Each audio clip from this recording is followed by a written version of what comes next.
রহমতুল্লাহি ওয়া বারাকাতুহু। কি অবস্থা প্রিয় বন্ধুরা, আমি এখন আপনাদেরকে দেখাচ্ছি চট্টগ্রামের বন্দরের কিছু অংশ।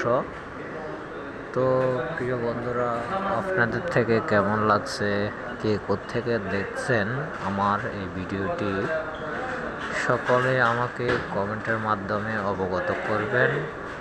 আর একটি বিশেষ কথা হচ্ছে যে আমরা ফেসবুক একটি প্ল্যাটফর্ম, আমরা একে অপরের সাথে বন্ধুত্ব জড়িয়ে থাকি। তাহলে আমাদের যে একটি কাজের উদ্যোগ নিয়ে আসি, কাজটা সম্পূর্ণ করতে পারবো একে অপরকে সহযোগিতার মাধ্যমে। হ্যাঁ, আমরা পরিপূর্ণতাভাবে কাজে এগিয়ে যেতে পারবো। আর একে অপরের সাথে অবশ্যই সুসম্পর্ক জড়াইয়ে রাখবো ইনশাআল্লাহ। সকল বন্ধুদেরকে আমার আন্তরিক